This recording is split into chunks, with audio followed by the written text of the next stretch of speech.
All right, that's all for the recap. Fantastic, thank you.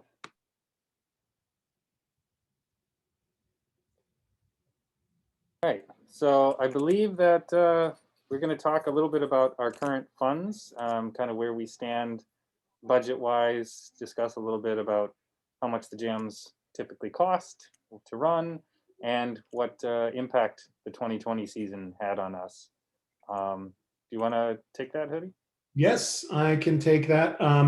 So 2020 for the Full Moon Jam actually did pretty well. At the beginning of the year, we received a couple of significant donations and significant corporate matching donations. And at the same time, since we didn't hold any of the large scale events, there weren't any major costs other than outstanding reimbursements following up on different payments and everything. So we started the year with a little over $6,000 in the account. Over the year, we ended up netting $8,000, which means the 2020 ending balance was $14,162,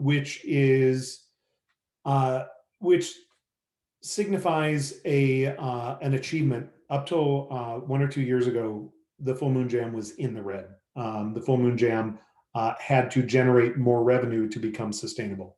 Right now, I wouldn't necessarily call us sustainable forever. We're not set for the long term, but we do have about 3 years worth of expected jams covered, which means we are, unless there are major changes, and there have been major changes in the past, like with insurance costs and this and that.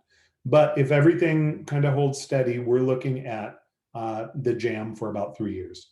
Along with that, we decided to not do any active fundraising last year because we didn't want to be distracting from different social justice organizations, different arts organizations. We are doing okay through COVID, and we don't have any major costs until we start throwing events. So we want to be aware and not ask where it's not needed. In the future, yeah, we're going to need support. But for right now, we would really love for everyone to consider donating to different groups in Chicago that benefit diverse and artistic communities. So that's where we are. Beautiful. Yeah, that's wonderful. Thank you. So that kind of brings us to 2021, and we have some ideas and thoughts. We've got some things in the works, so we're very excited to be able to share all that with you. Unfortunately, none of it is set in stone yet because we are still in discussion with the city, and obviously our first objective is going to be public safety. So we hope to be able to announce within the next couple of months what we will be doing this year. We have a handful of things in plan. We'd like to have at least 3 jam-like events, which include a reverse parade similar to what the Arts in the Dark did, or it might be something more like a drive-in event where we will rent out or basically host an event at a large parking lot area.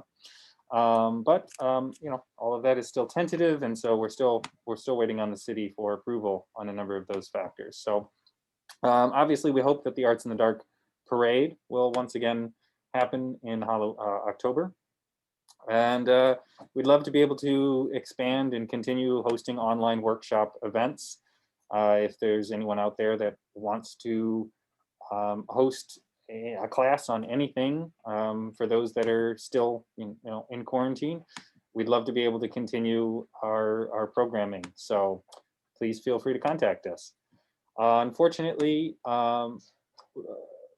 Richard Hayu Kelly, who was a very generous donor for the space that allowed us to host the Reserve Jams, passed away late last year. So the fate of the Reserve Jams are a little uncertain at the moment. If there's anyone that has a large open private space that we'd be able to use for hosting small, very intimate fire jams of 20 participants only, or for potentially hosting fire training courses please let us know, because we still would love to be able to offer that. And it was a really wonderful thing to be able to offer performers last year who did not have a space to spin fire otherwise. So, yeah. We also hope to be able to expand our educational programming. We taught a class at, we have taught a class on fire safety at UIC for several years. And earlier this year, we taught a POI class at Northwestern for a very small group. And it went really well. So we'd like to be able to continue to expand using or expand that options. So we also would like to continue working on our operations manual and to hopefully get that published this year. So, you know, or when COVID ends, so that people have a structured guideline and outline if they wanted to host a jam in their own city.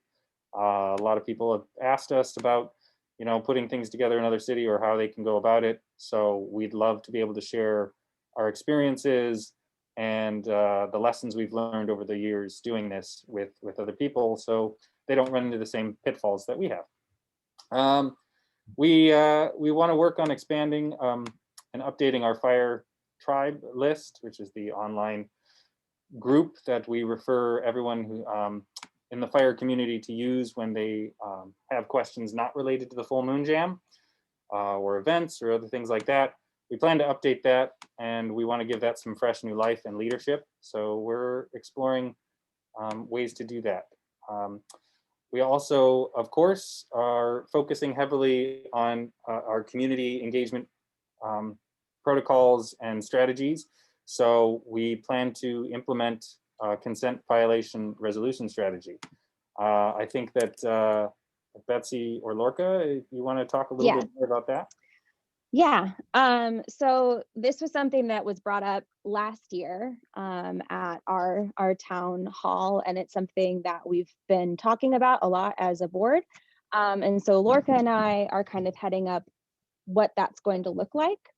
It's going to be a process because we want to make sure that we do it well and that the structures we put in place ultimately serve the community in the best way possible.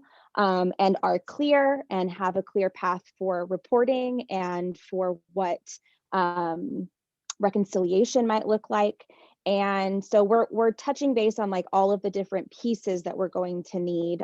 Specifically, we'll be looking to create like an intake form or an intake system that will be a standalone group, and then also a consent committee, which will be a standalone group.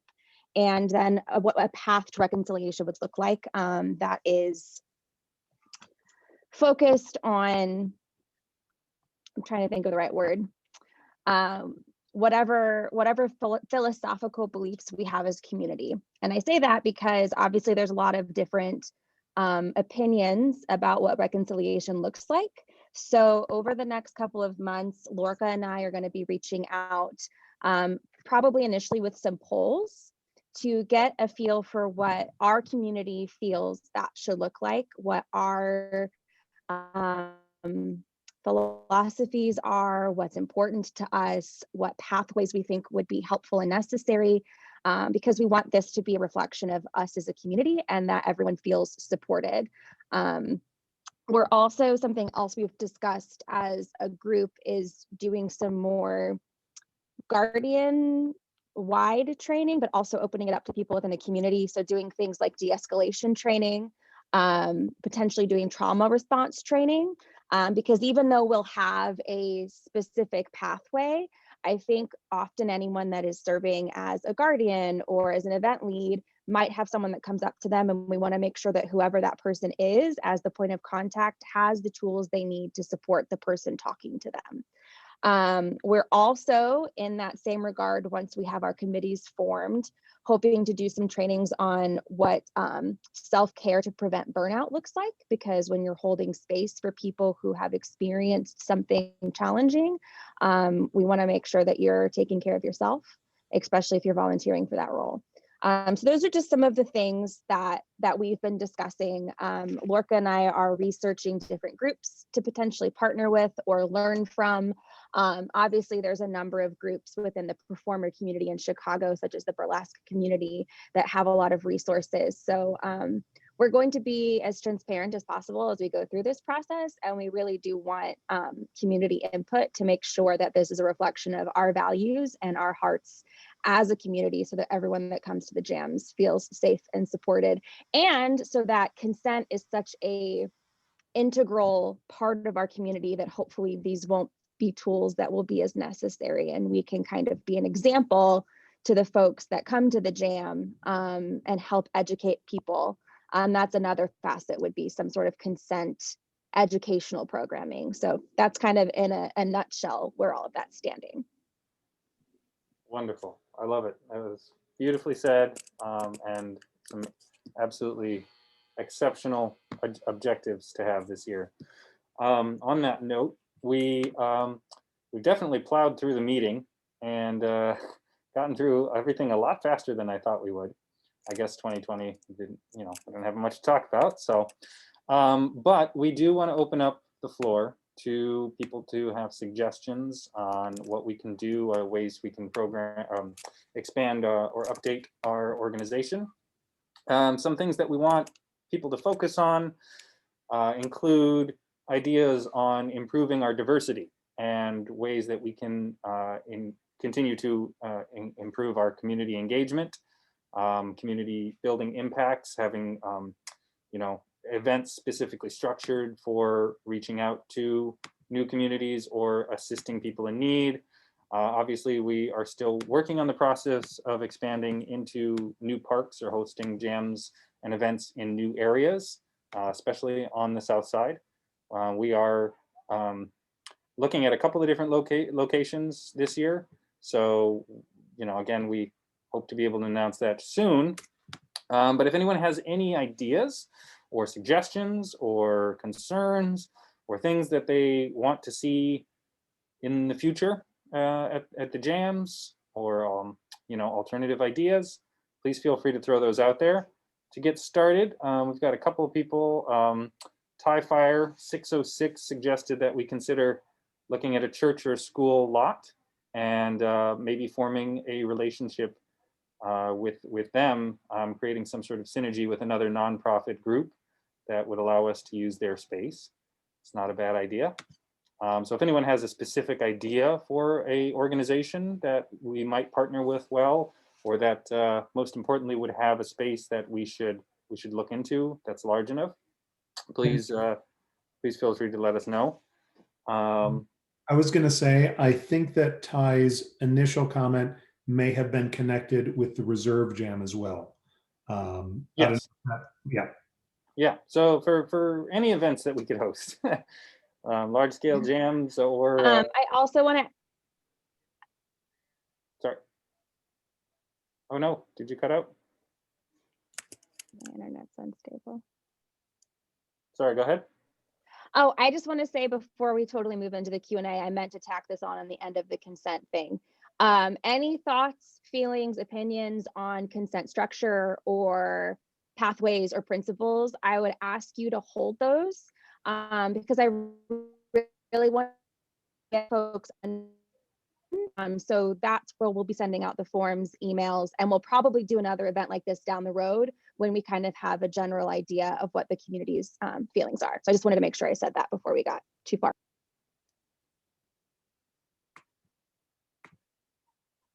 Great. Perfect. Thank you. Yeah, so does anyone have other suggestions or ideas or questions?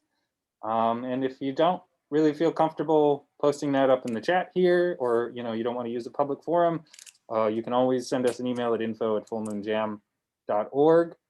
Someone asked how they can sign up for the email list. You can also go to our website, fullmoonjam.org/contact, and there is a link there that you can use to sign up for the newsletter. Let's see, did anyone have any other questions or suggestions? I think, yeah, that's about it right now.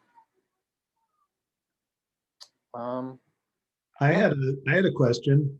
Yeah. This is for everyone. So we weren't sure how many people were going to show up. So we wanted to keep things crisp with how many people were in the Zoom room. But it looks like we're probably around 20 or less overall. Would people in the Twitch feel more comfortable? Would it be more natural to have a face-to-face conversation? Because I don't think the group is too gigantic. If yes, if people want to all hop in and Zoom together, we could just drop the link in there. Is that something that people would want to partake in? Does anyone else want to join the Zoom call? All right, yeah.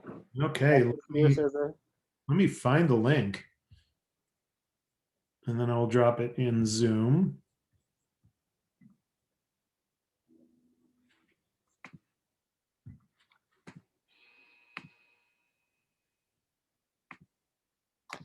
I guess while you're doing that, I just wanted to expand upon some of the things that happened last year that I didn't get to discuss.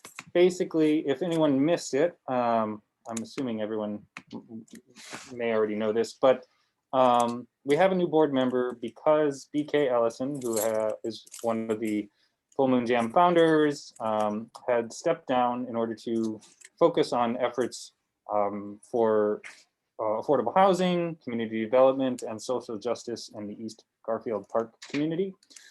We just want to kind of mention that he's been a member since the very beginning for over 15 years, and he's been a really wonderful kind of guiding light for us as we've expanded throughout the years.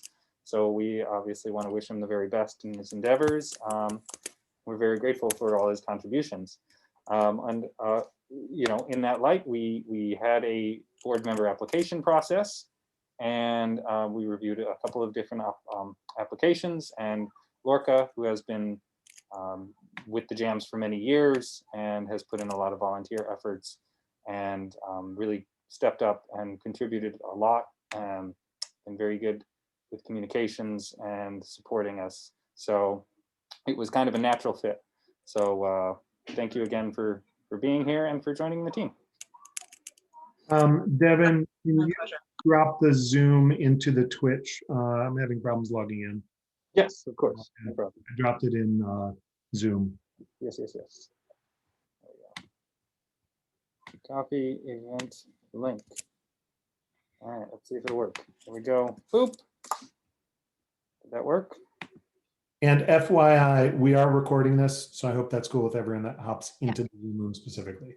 Yes, thank you for prefacing that. Excited to see your faces. Yay! Hey! Well, your animation face is great. That's awesome.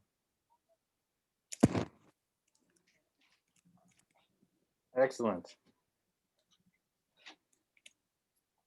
Okay, do we have anything else? Or just to kind of catch some people up who might have missed it, we can't announce anything officially on what we're planning this year.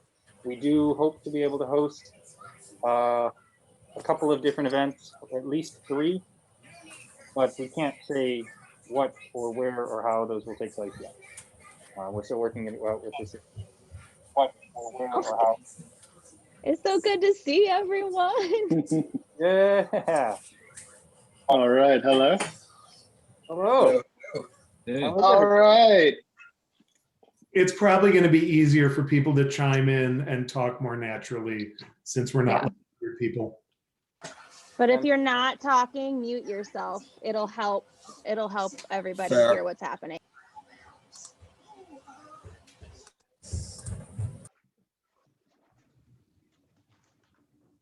I keep waving like anyone knows who I'm waving to. Waving to everybody. So I'm curious, has anyone been able to spin fire lately? My yard has been full of snow. Yeah.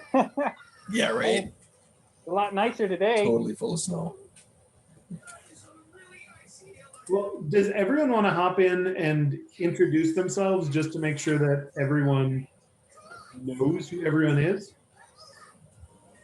I think they have names underneath, but yeah, no, that's a good idea. Wait, who is Michael Hood? I don't know. I never heard of that guy. Mitch, do you want to start off? Hi, I'm Mitch. If no one knows me here by now, we have trouble.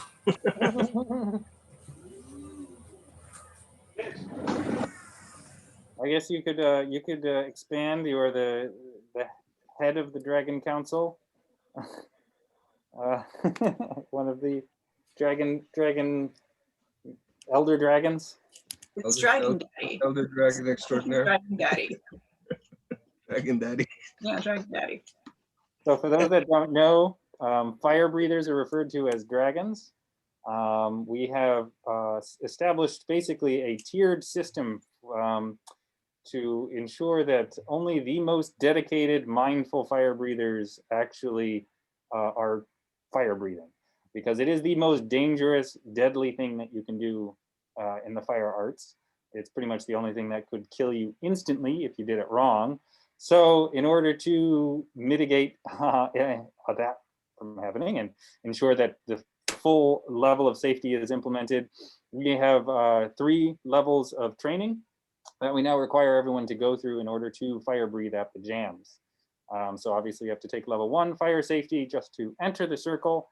You have to take level 2 if you're going to be doing any unusual props. This is more involved for people who might be interested in setting up their own fuel depot or want to know more about the sciences behind fire safety.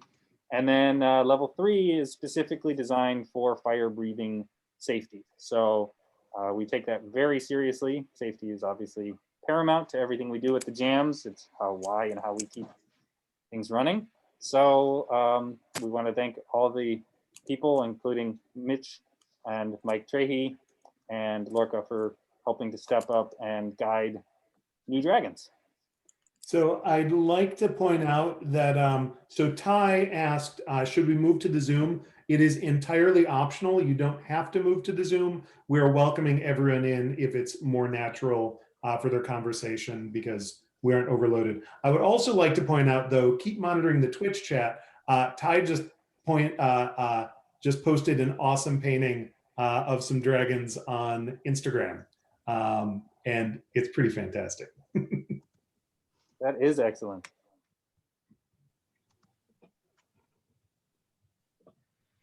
Having a look now. Yeah, very proper. Dragon's mommy. I can't tell, are those Mark's abs or is it just a generic fire breather? That's great. I love it. I'm still looking for it. Ty's been doing a pretty great fire dancer inspired series over the past week, or I think it's been about a week, but it may have started earlier. I think I missed it. I closed the window. Oh, you can open up the Twitch. It should be in there. Might have I'm to check. rewind a little bit.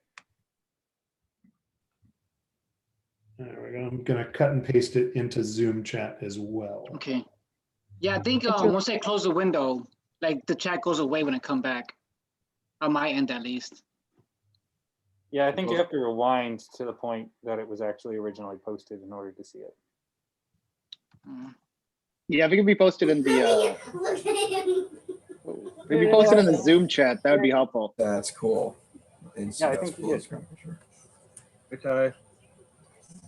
Well, what's going on, man? Welcome. So since we are all in here, though, does anyone have any questions or ideas? Because it is beautiful to see your faces and like get a little bit of liveness. But so we stay somewhat on topic with this. What's on people's minds?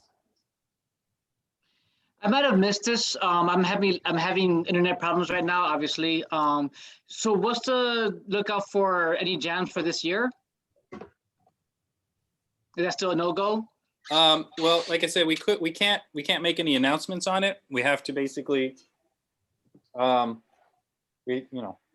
keep things under wraps until we can until we have an official plan. So our tentative plan is that we have 3 jams planned throughout the summer, jam-like events that will be more like the reverse parade for the Arts in the Dark, or it will be a drive-in parade where we basically have the audience sitting in a parking lot while we perform somewhere. So we have an idea, we have some plans, we put them, proposed them to the city. The city seems tentatively supportive, so it's going to come down to which of the two options that we've proposed will they go with, and then we'll work out the details from there. With regards to trainings, for small groups, I can do trainings in my yard as I have been doing. So we have plenty of room there for, like, as Lurkin knows, we can do dragon training and other trainings there. So Awesome, that'd be great. So, if we keep it to groups of, like, 8 or less, I think that's fine. Yeah, I was gonna say, I think that, our general objective is to not have more than 10 people gathered at any given time. So, so with the trainings, I'm still working on the update, but I will be sending it to Mitch and Mike for preview and feedback amongst others, but especially with the fire breathing topics. So that is in the pipeline.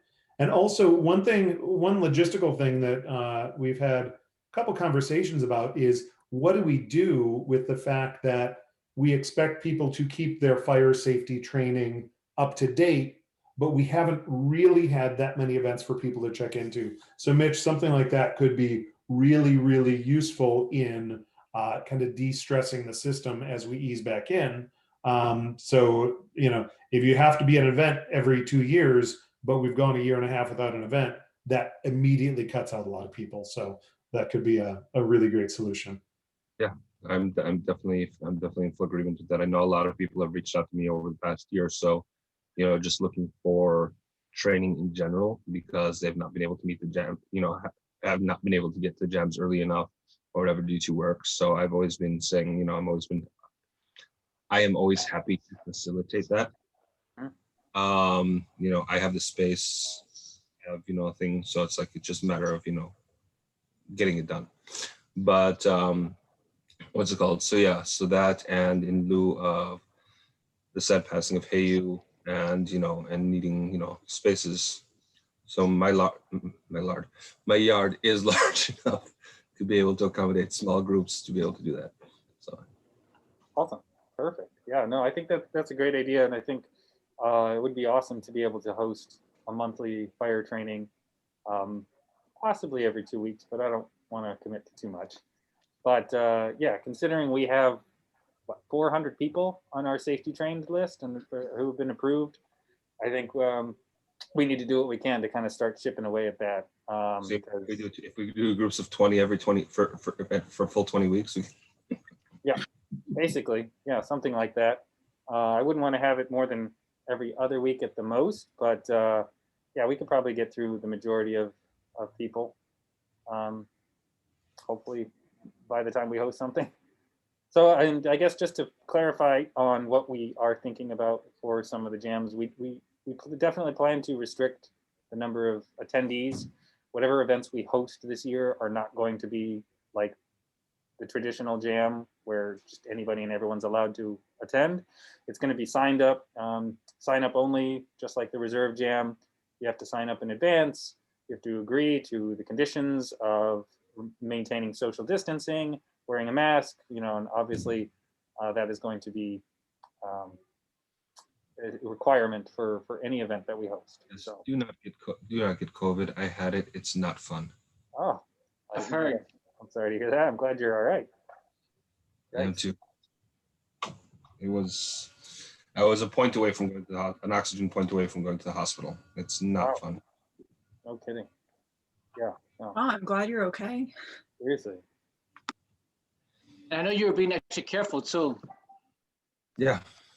I literally got infected the same day that I tested negative. Wow. Yeah, don't let I your guard down. I tested negative in the morning and I got infected in the evening Wow. by one person who tested negative the day before and got infected in between. Wow. Wow.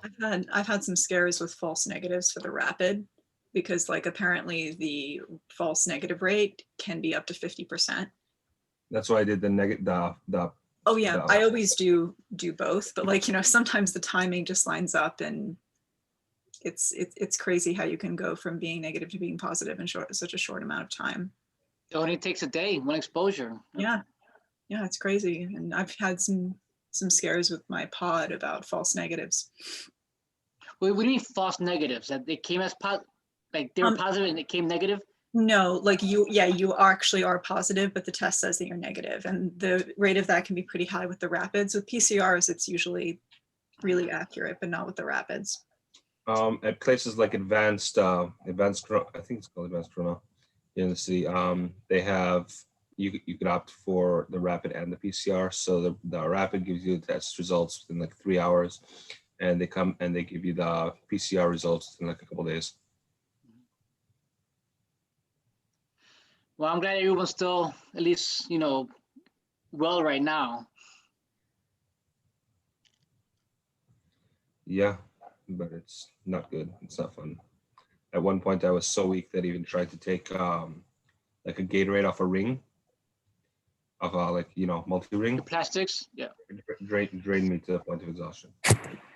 Have you had any conversations with doctors about your lungs and fire breathing? Like, are there any I have impacts that become more dangerous over time? Because these are things that, you know, since one of the largest dangers that we have to contend with is chemical pneumonia.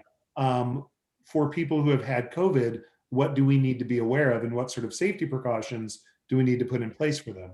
So in many ways, I think doctors are treading, you know, at least the average doctor is treading in unknown waters with that, because most doctors aren't used to fire spinners, you know, or chemical pneumonia or stuff like that. So, and much less a combination of that and post-COVID, you know, I think that's something that, you know, is just going to have to be monitored, you know, over time.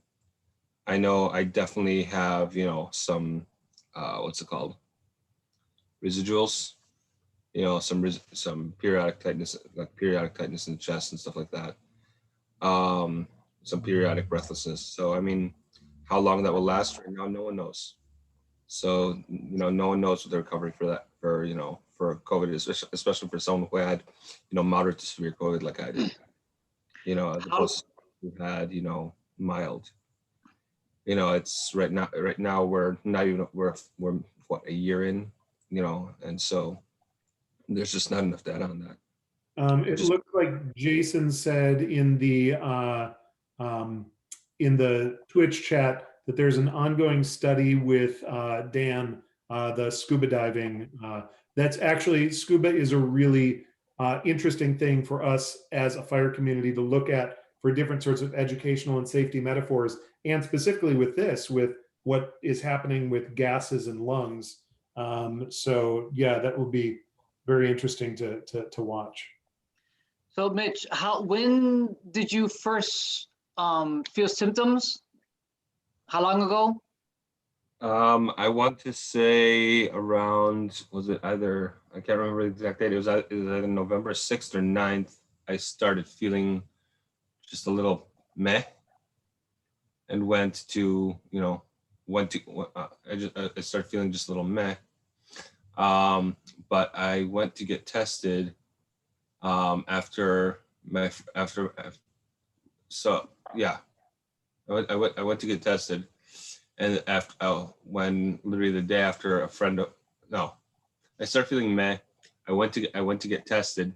While I was actually at the test, that time, like I said, I would have gotten infected almost a week before. So it's been about 3 months. Since I've had it. Yeah. Yeah, I mean, my sickness ended around Thanksgiving. And you still have residual symptoms? Yeah, but I had, you know, I had it pretty severe, and I have, you know, pre-existing lung stuff also. So it just exacerbated. Like my ex-roommate who got infected at the same time as I did, for him it was mild. For him, he lost his sense of smell and taste, and For him, it was like a cold. For me, it was like pneumonia. And having been previously hospitalized for pneumonia in 2012, I remember that feeling very well. Well, I'm so glad. I'm glad at least you're well enough and it wasn't worse than what it was for you. Yeah. It was not a fun time. Let me just put it that way. If you could avoid getting it, avoid getting it. Glad to see you recovering, Mitch. In an effort to take advantage of the time that we do have together, though, Devin, or did you want to maybe drill down on any of the Q&As on specific topics that we had? Like diversity ideas or expanding into new parks, if we had ideas concerning that sort of stuff? If anyone has any ideas, or if I have any ideas. If you want to lead a conversation to see if anyone has any brainstorms on some of the topics that we had listed while we have people here. Yeah.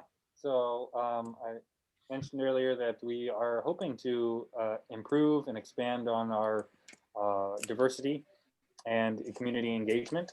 So we'd love to, work into new communities. We'd love to improve on getting more people involved, volunteering, stepping up for different things. I mean, there's not a whole lot we can do, but it's something that we definitely want to think about before we move into the season and start hosting events, because there's a lot that we can do online to start the conversation.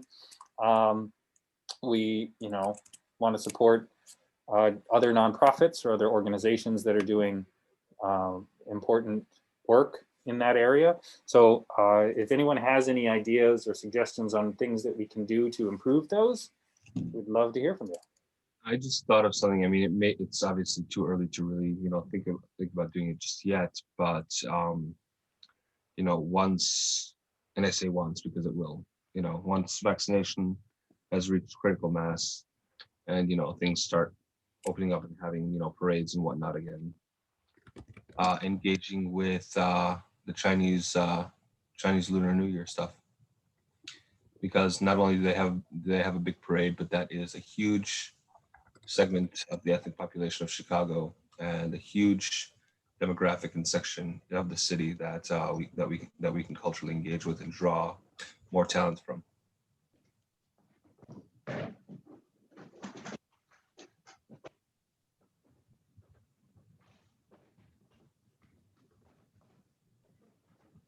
Thoughts? I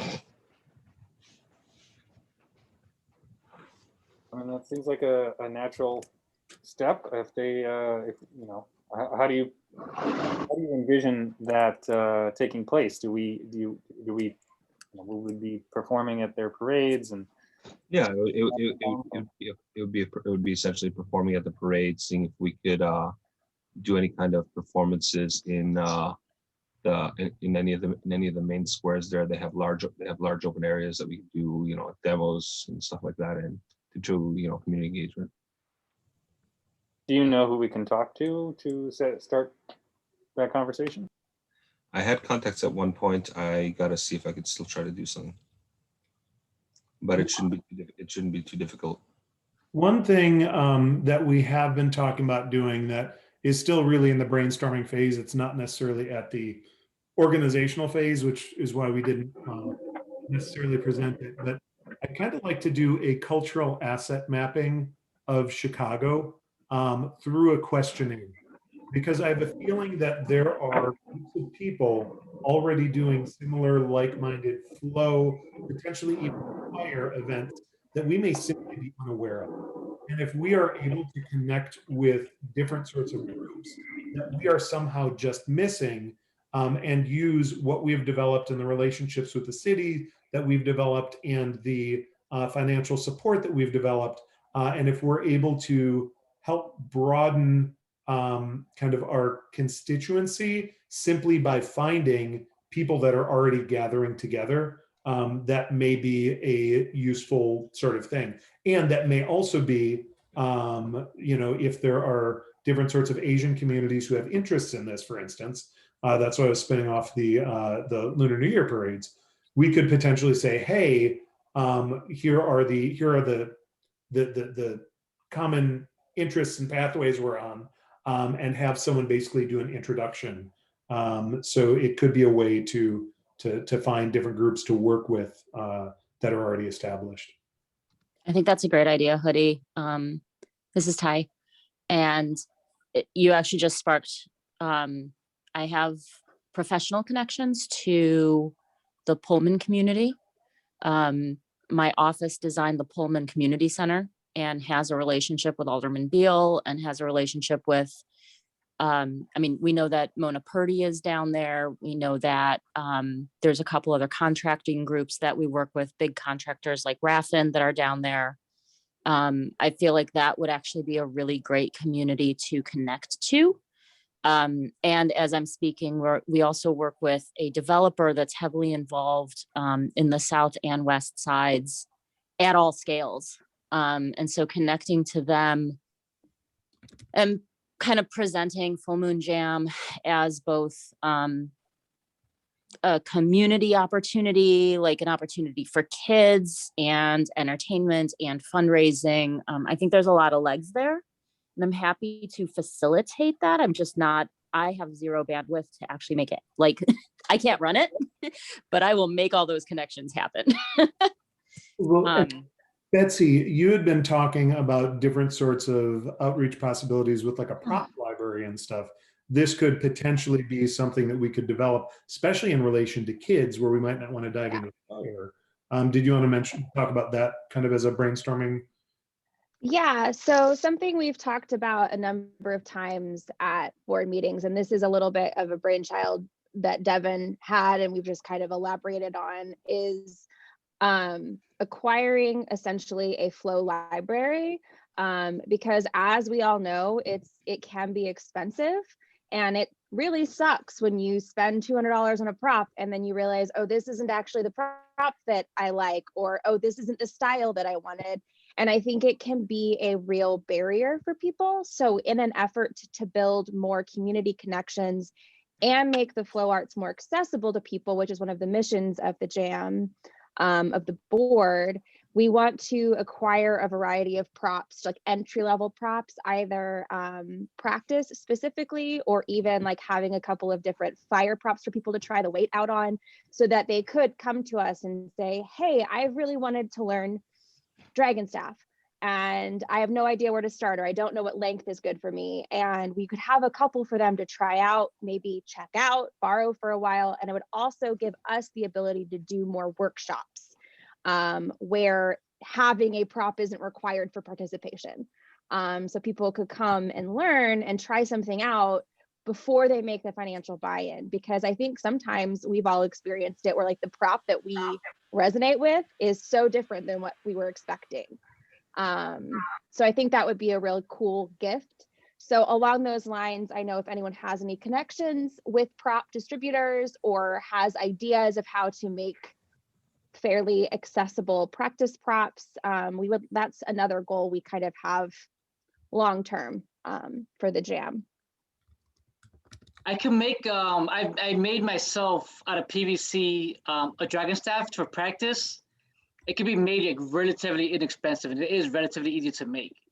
So, and dragon staffs aren't actually necessarily available to a lot of people. So I could make a handful of those, just like you guys could have just there. That would be great.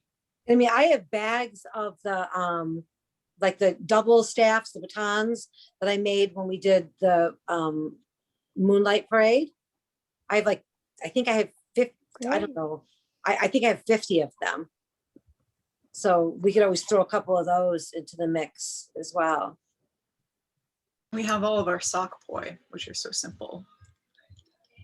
That entire set, I think, cost like, I think it was like $1.10 per poi set. So yeah, we can manufacture stuff cheap. Yeah. No, we can make props. I'm all about that. I think that would be perfect for our educational programming. I think being able to offer all these things, you know, and just have props ready to go is going to make accessibility much easier in hosting classes.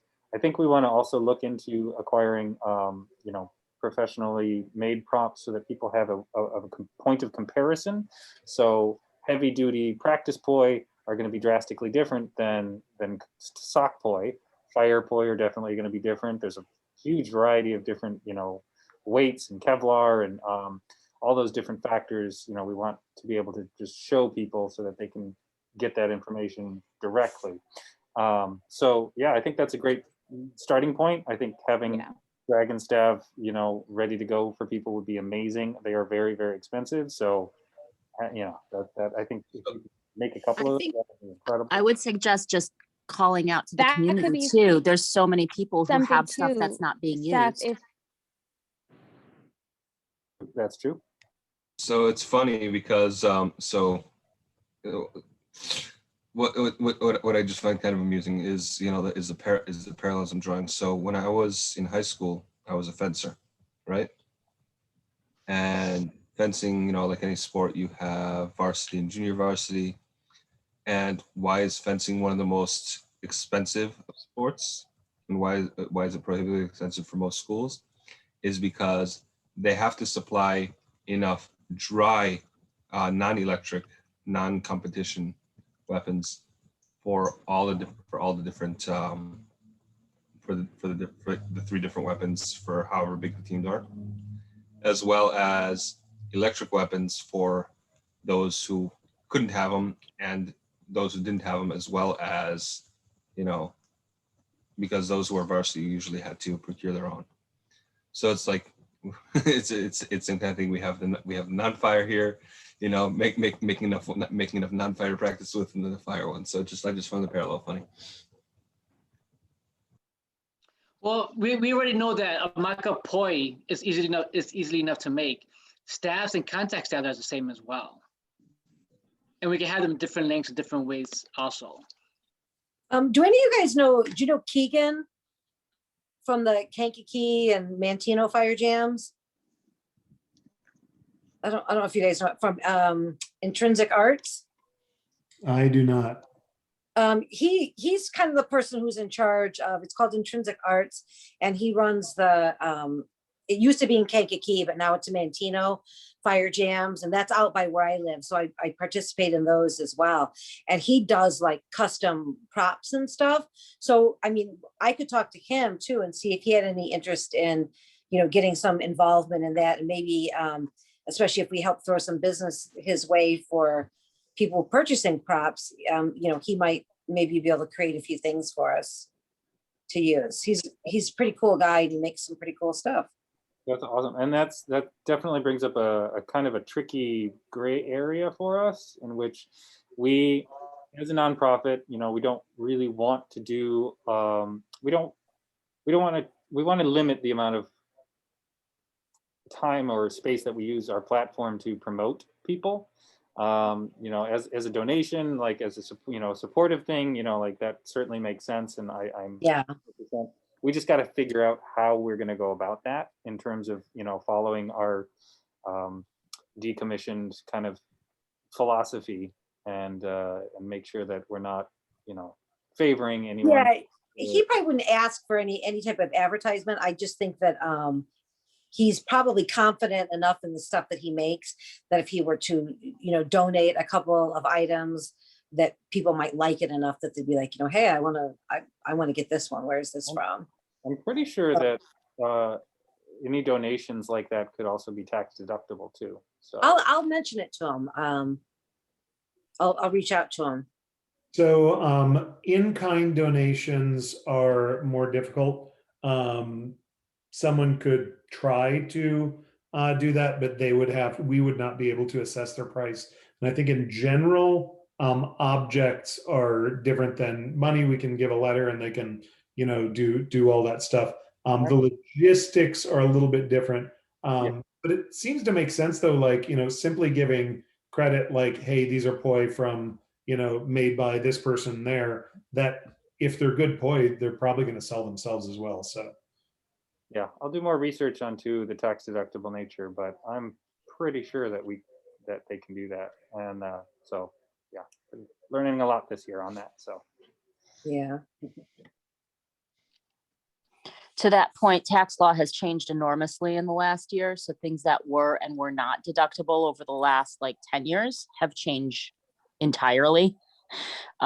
So it's not an easy dig right now. We're trying to figure it out with my business. And it's like, Right, yeah, exactly.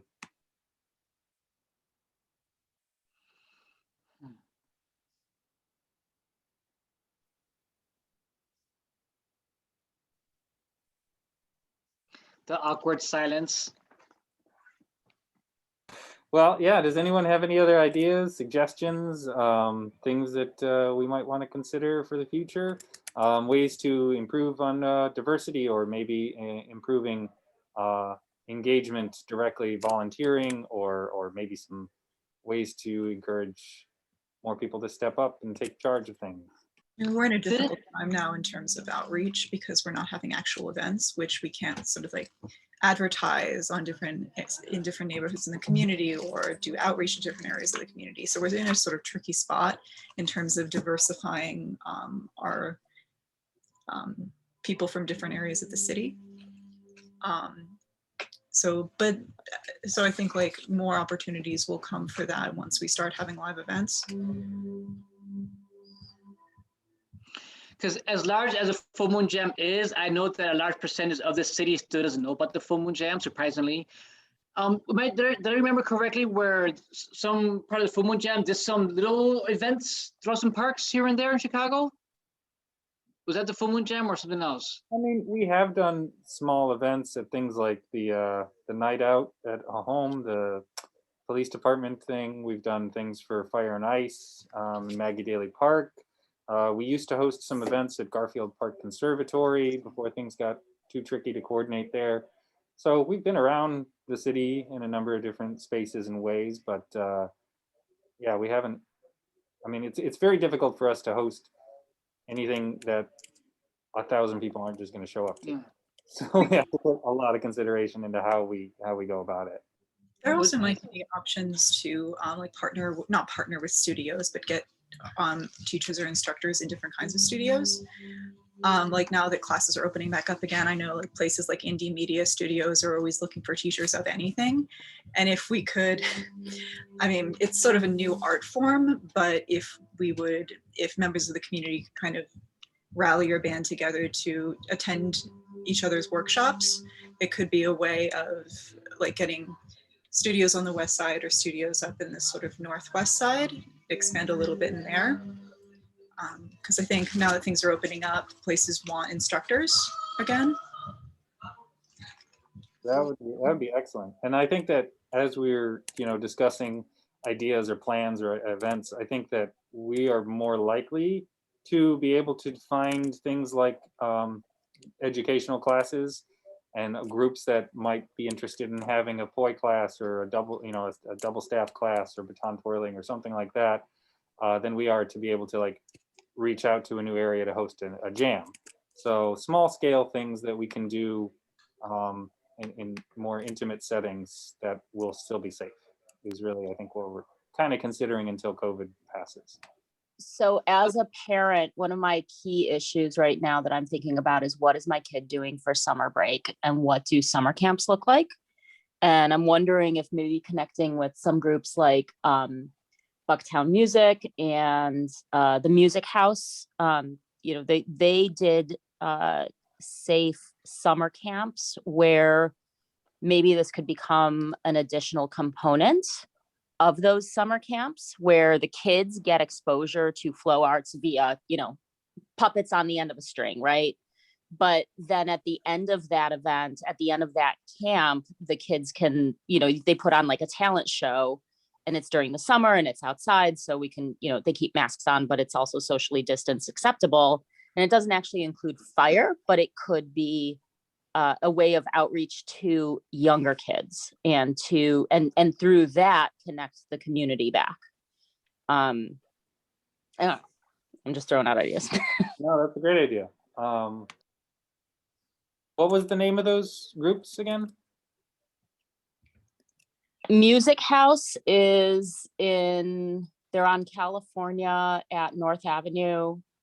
Bucktown Music is another like music driven, but they also do dance.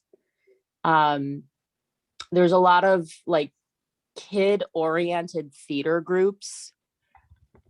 And actually, as I'm saying that, there's a huge connection because theaters themselves have been shuttered for so long, or, you know, have been so limited that, like, I know the director at the Apollo Theater, and maybe just a casual conversation of like, how can ideas align? Like, can you do a fire jam under the L tracks and create an event that the Apollo wants to be a part of that supports Full Moon Jam? You know, kind of like really creative thinking about who's suffering and how do we pull folks together.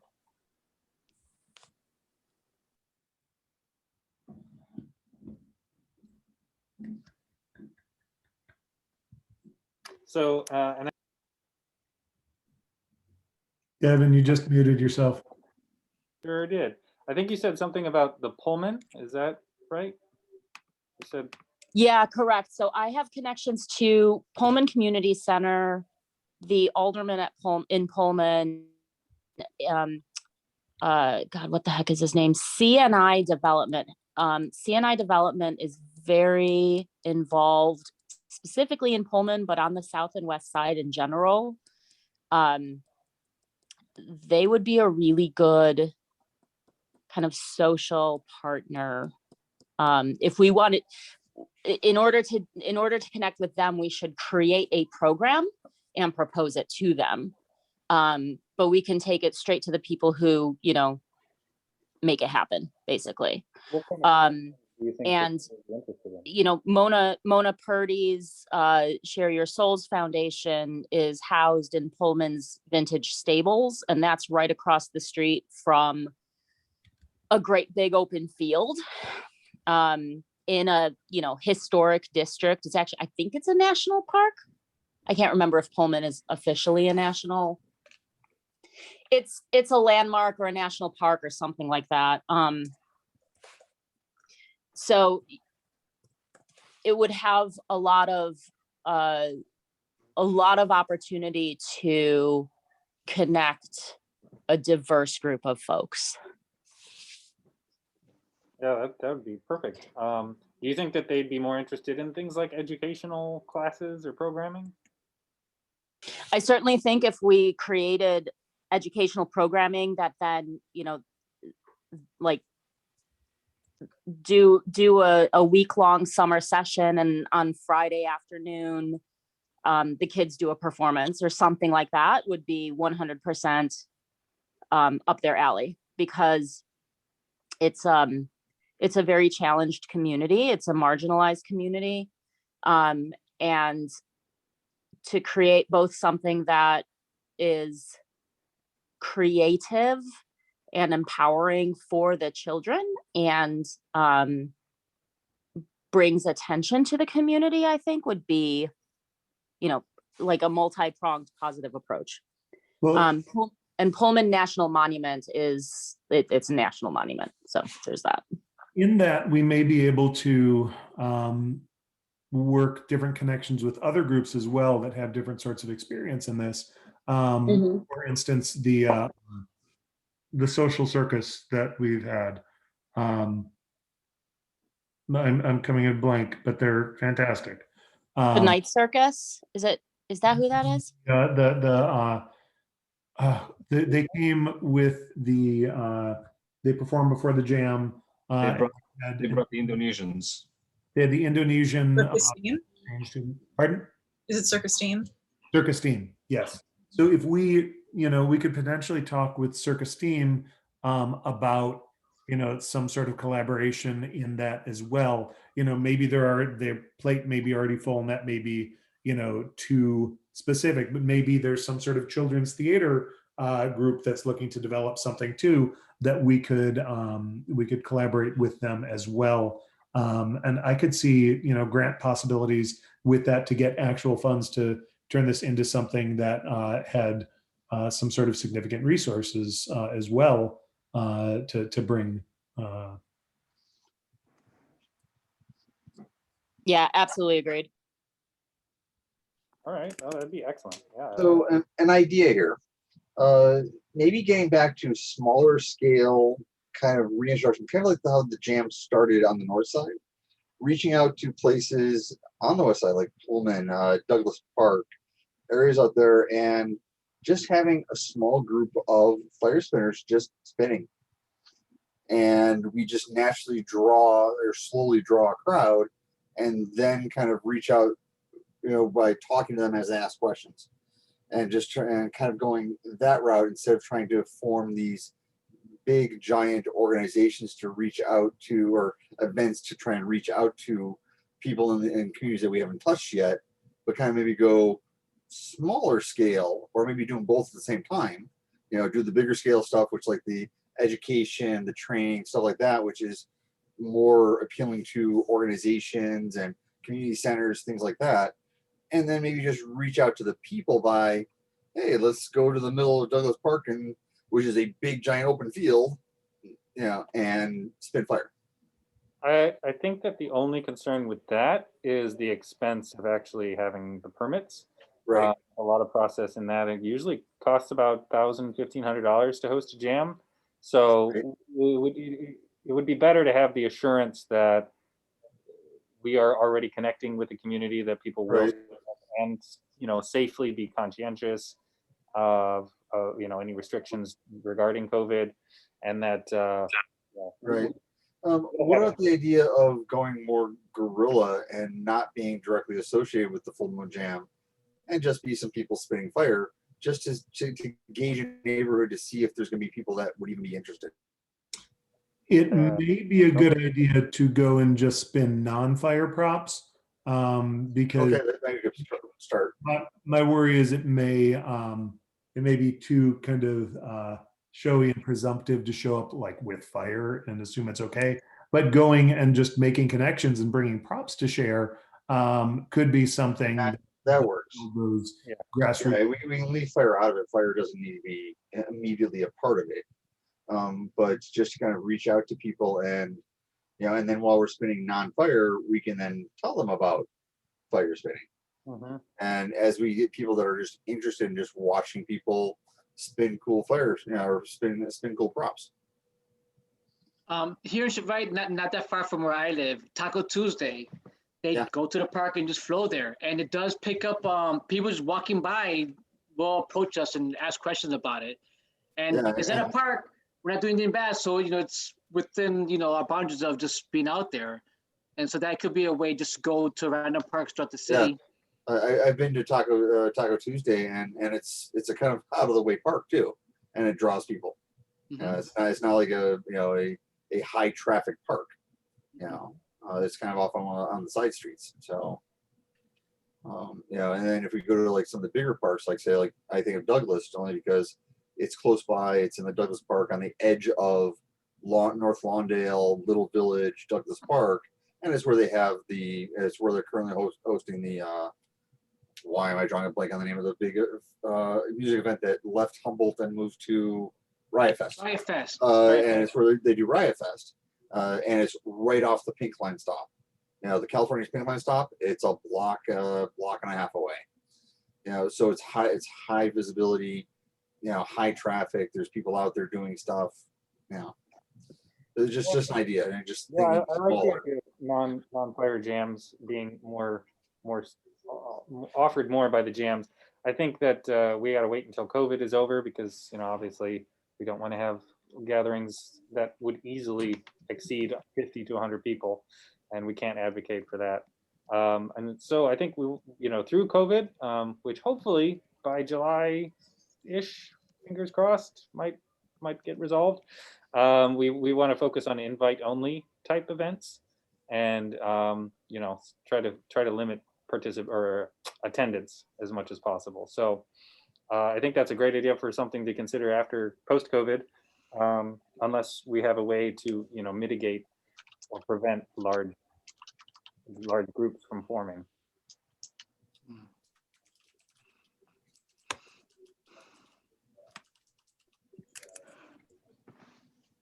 All right. Well, Does anyone have any other thoughts or things they'd like to share?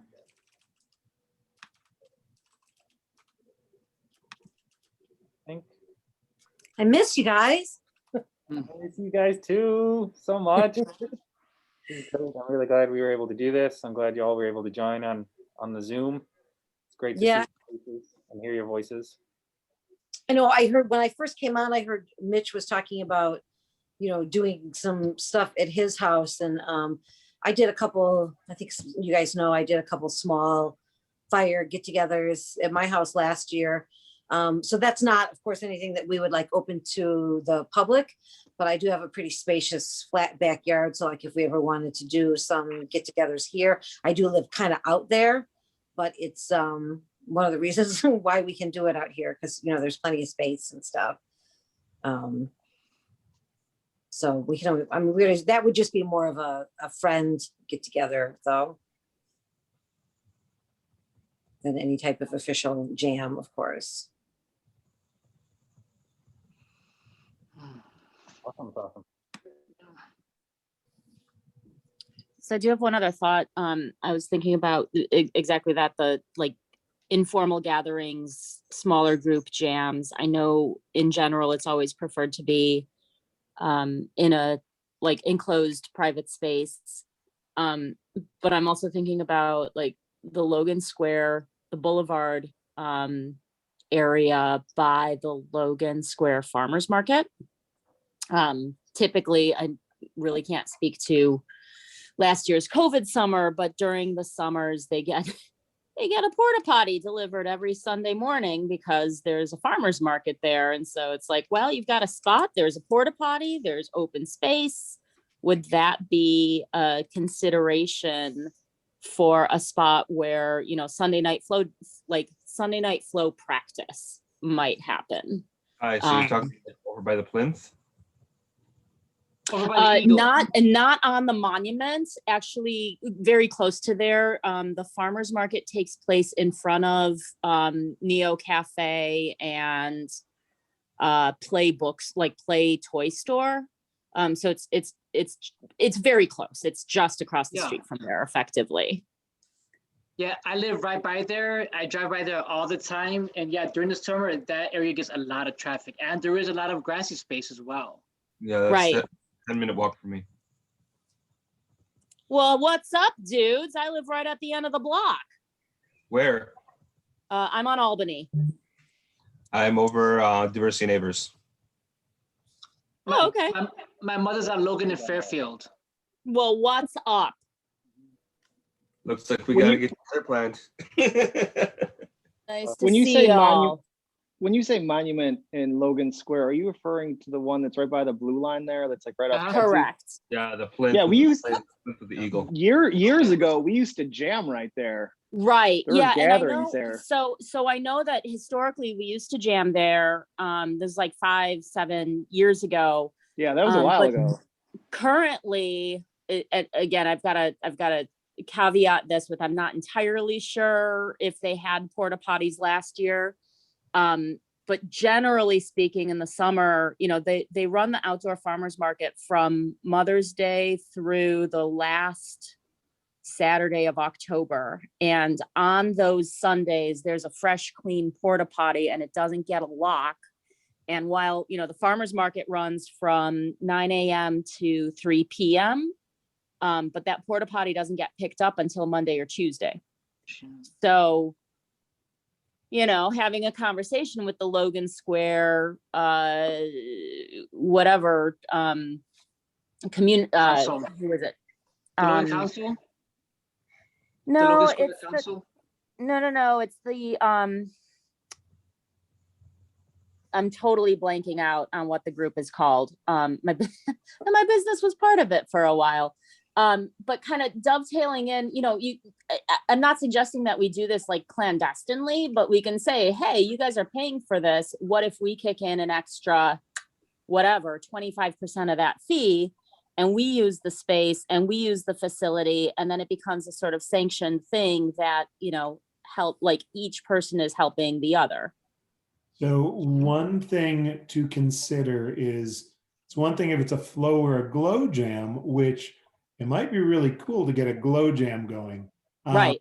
Fire permits with the system that we use are going to be about $500 per event. Right. And I'm thinking about this more as a practice. Although, I mean, heck, if it is, you know, I don't know. I mean, the city needs money too. And if you were like, look, this is sanctioned or supported by the Logan Square Council. We want to do this in partnership. Help us help you. You know, maybe it's a $200 fee and everybody that flows chips in $10. Or, you know, it like, I feel like there's a manageable way. It's not a normal year, guys. It's not going to be a normal year. We've got to get creative. We've got to say, you know, here are opportunities that we see, and here's how we can cross amongst them. You know, who's already spending the money on the infrastructure? How can we support that? Who needs attention? How can we support that? I mean, I would think, you know, kind of going back to my idea of partnering with a church or a school, schools are always fundraising. So if the deal was every Monday night, or, you know, 2 Mondays a month, we can use a school playground or parking lot for a sanctioned private space fire event. And then we have 10 performers for, you know, over a week of school fundraising events. And that's the deal. Like, you're going to give an hour of your time. The school will fundraise through, you know, the party that they throw. They give us the space and the bathroom. And, you know, I mean, I think there's some synergies that we really should start looking at that are maybe a little bit outside of what we've traditionally looked at. Yeah, no, I love the idea of a jam with the bathroom. That would be. One idea too that brings up the 606 path by the Damon spot. There's a big open area there, and there's also one west of Holman. There's a big grassy area. I think the Freakies did an event there. Yeah, and I believe we were having trouble with fire when we were doing Freak Easy there, and we had to stick to just glow. No, but still, like, a 606 event, though. 1 year it got snowed out, and the other year we did it at the softball field just under the 606 at Damon. So we can partner with community groups doing that sort of stuff. That was actually one of the events that during the times where we were in the red, they actually really helped us out with funding as well. So. And the 606 does get a lot of traffic from all over the city as well. So that's good exposure also.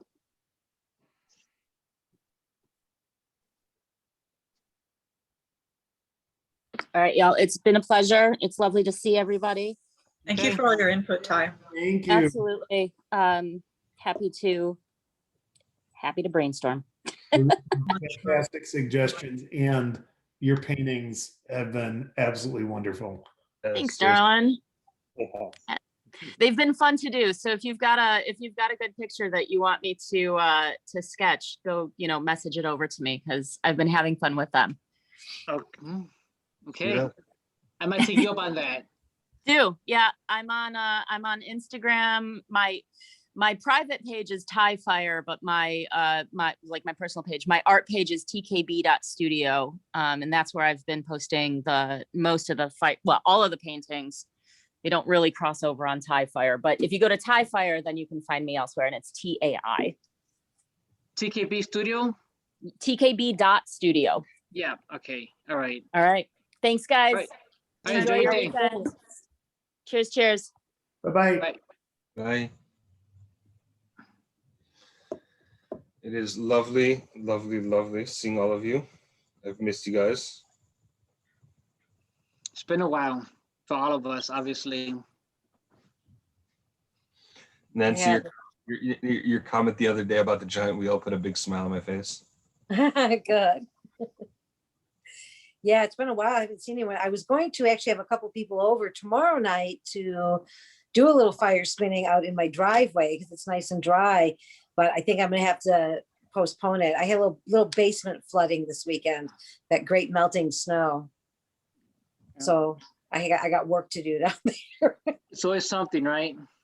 Yeah, it's not bad though. It could be worse. I have to stop saying that though, because every time I say it could be worse, something So that happens.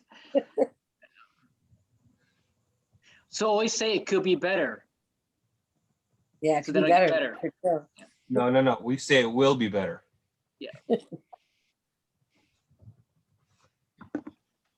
Yeah, it'll be nice to see everybody though, when we can. Yeah. Yeah. So It'd be nice to I get out of missed- the house. It'd be nice just to get out of the house for once. That's not work or the grocery store. The one benefit of having had COVID is it's essentially as if I've had a vaccine for now. Yeah, I had COVID too.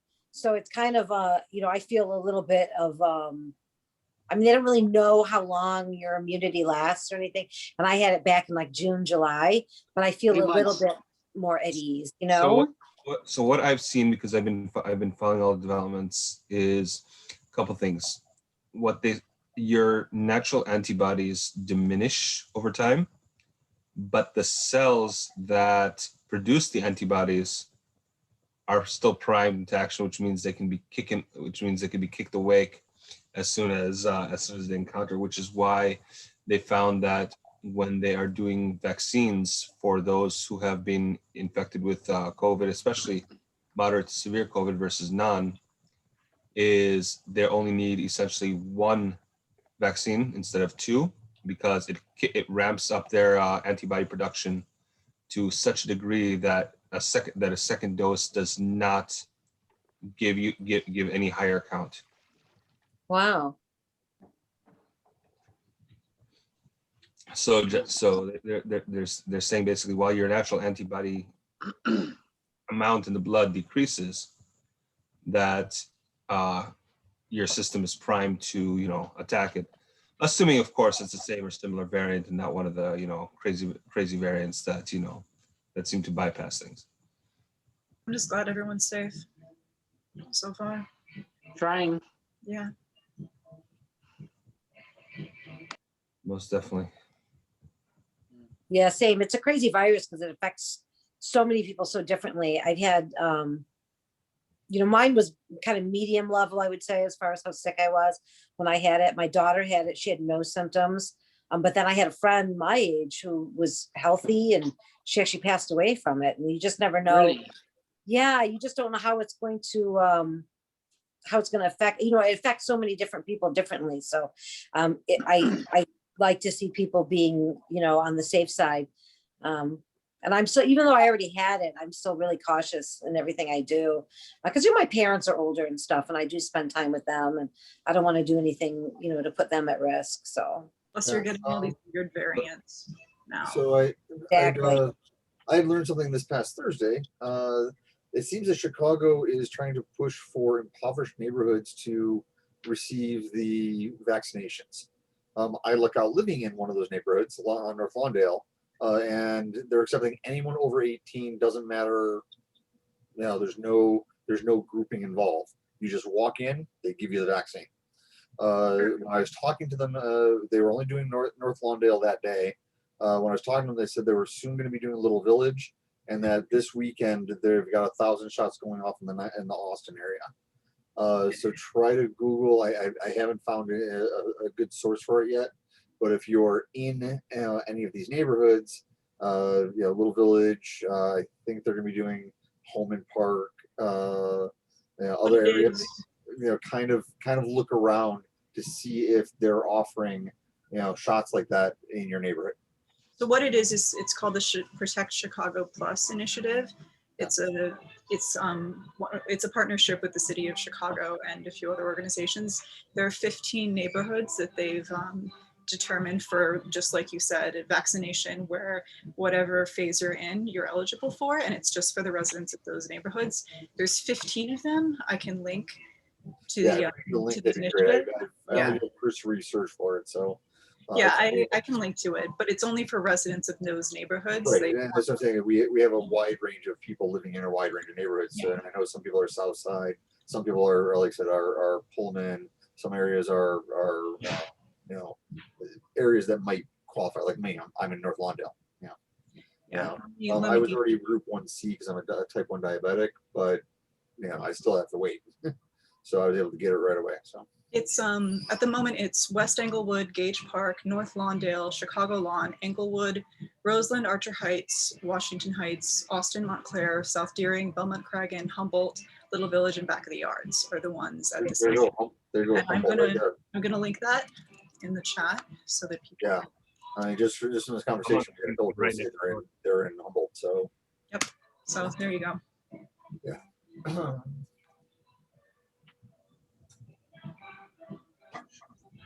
I got my first one and I'm already signed up for my second one in 2 weeks. So Yeah.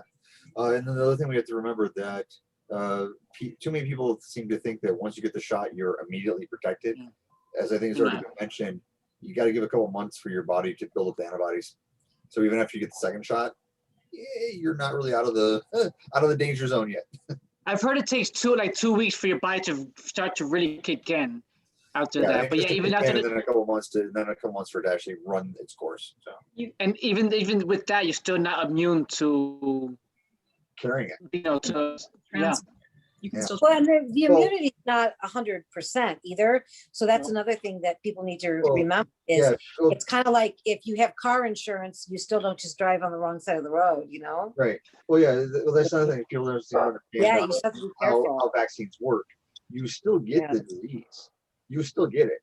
Your body just knows how to handle it, and therefore you don't get hugely negatively impacted by it. You might have no symptoms. You might have some mild symptoms, but you're not really affected by the whole, the whole thing. But everyone thinks that once they're vaccinated that they're just immune to it. I'm like, no, that's not quite how it works. It's not. That's how our immune system works. It's not. It's not. Yeah. Not for this at least. Well, and not for most things. I mean, most things you're just not like blanketly immune to it.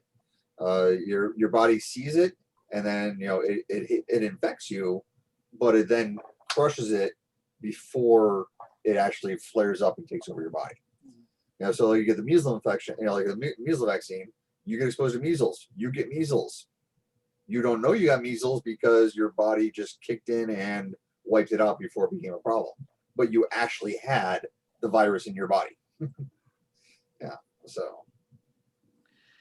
Well, it's gonna be a while before obviously this is words. It's gonna be a little while before it's managed. Oh yeah. Globally. We already have a lot of people. Not only do we have the standard anti-vaxxers speaking about it, but now we have, of course, the control conspiracy people speaking out against it. And it's like, oh, come on, people. So one thing specifically for the Full Moon Jam to remember, though, is as we come through this, we're in a fortunate situation where we can just kind of batten down the hatches and survive through this. We don't have a massive space that we're renting. We don't have massive costs that are regularly occurring. And the arts community as a whole is taking a really big hit. So I think that as we come out of this, we have a really big responsibility to, first off, provide an outlet for people that other spaces aren't providing. And second off, really try to connect with those groups that are rebuilding and really work to support the comeback of the arts and artists. Because as a foundation, we've done okay, and as an event, but there's a lot that we can do to help the city and arts communities really come back.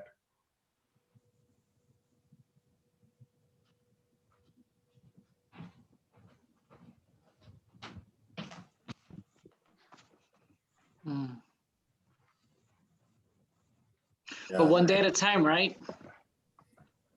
Well, and I agree with you. We should definitely be steering people towards supporting other organizations as well. And we're all linked together eventually in some way. Very much so. Sign me up. Well, Devin, do we have any other topics, or have we kind of run through it all? I think that's pretty much everything we need to cover today. Obviously, if anyone has any other suggestions in the future, send us an email, info@fullmoongym.org. Contact us through the website. Yeah, we'd love to hear from you. So thanks for coming out, everyone. We really appreciate hearing your thoughts and being able to, explain where we've been and where we're going. So we look forward to 2021 having at least some level of normalcy and being able to host at least a couple of events. So we look forward to seeing you there. Yay. Bye, everyone. Thank you so much. Thank you. Great to see everybody. We'll see you later. Bye, guys. So good to Hey, see you guys. all. Bye. Bye, Brett. Goodbye, everybody.